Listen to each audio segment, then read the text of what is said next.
It's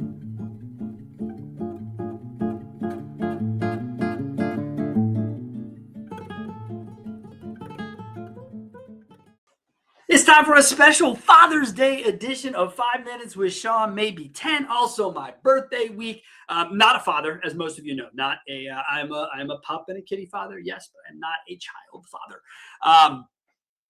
Father's Day, pops, dude. What else can I say, right? I love you, man.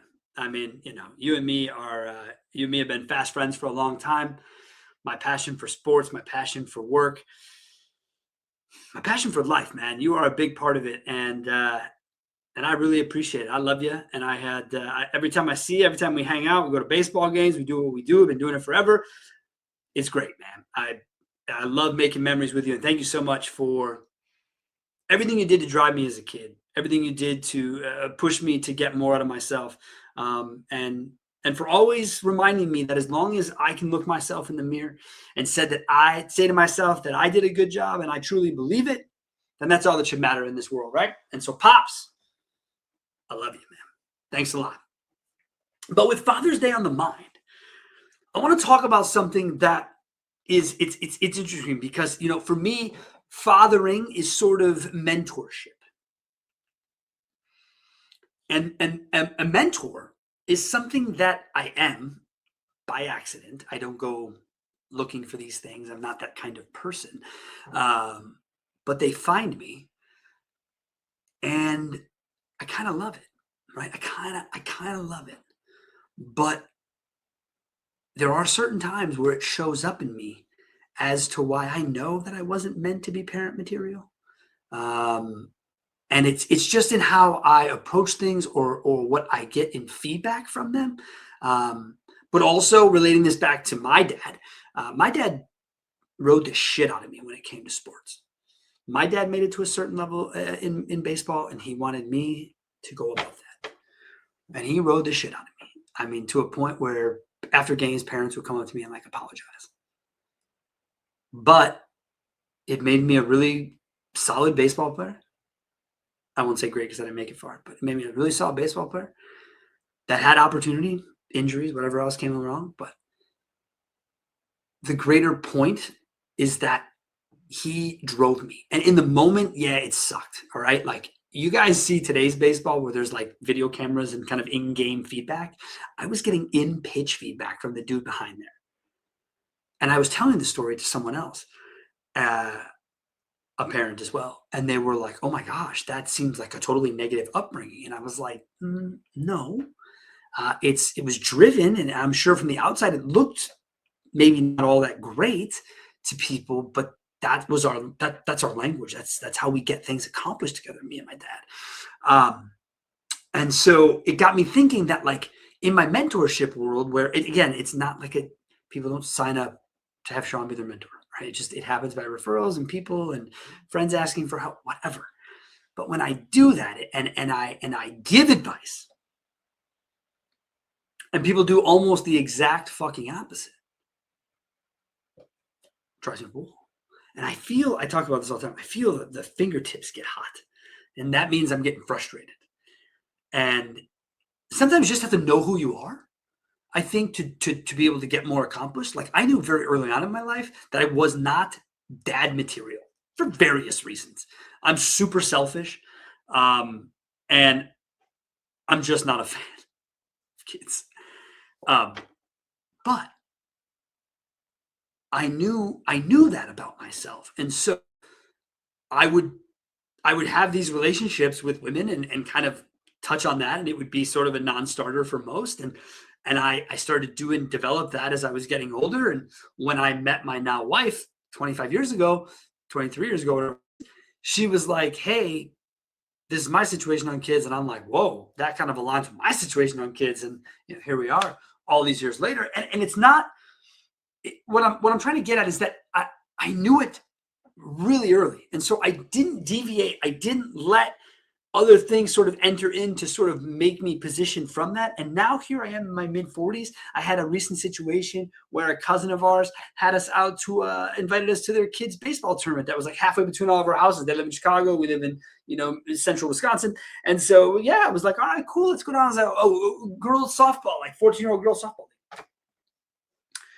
And, I'm fired up. If I'm in the room around sports, especially young people with sports where they're moldable, right? And there's like this opportunity there. And so, and my buddy my cousin, I call him my buddy because he's my wife's cousin, but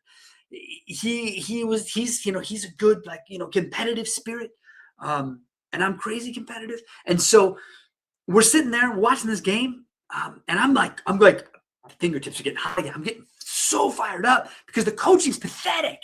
Oh, these poor girls, it's pathetic. And they're changing. And then, okay, let me caveat. This is travel baseball or softball. And so when I grew up, travel teams were more competitive. That's why you went to them. This wasn't, city rec league shit. This wasn't that. They were travel baseball teams, which meant parent commitment, time commitment, financial commitment. So when we were kids, it was assumed you took it far more seriously and you were far more committed and you were far more competitive. So that was initially my mentality going into this. And so I'm watching inning by inning terrible ideas. Kids getting caught leading off too far. Kids getting caught trying to screw around stealing, delayed steals.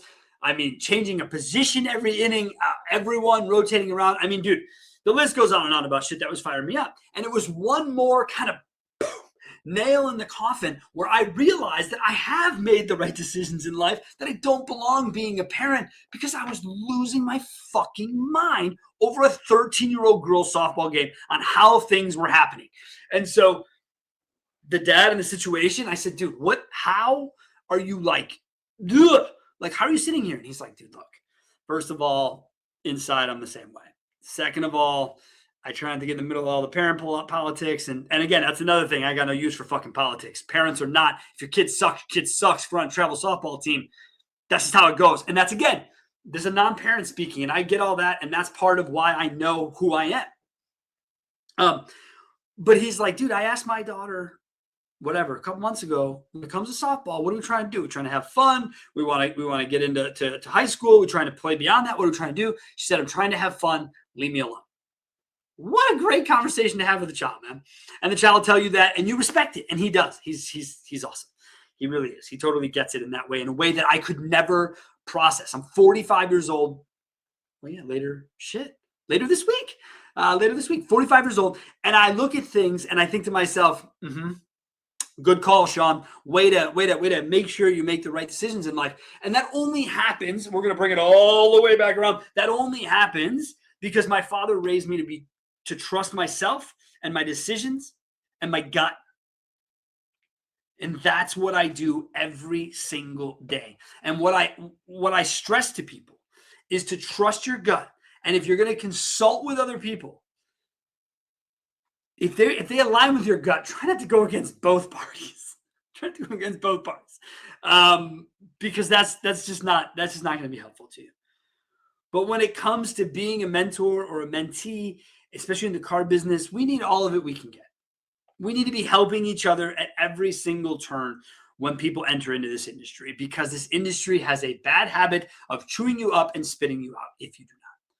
Even though it's gotten different recently over the last, let's just call it since COVID, buying a car, selling a car is slightly more different, and only because just the way that the world sets up right now.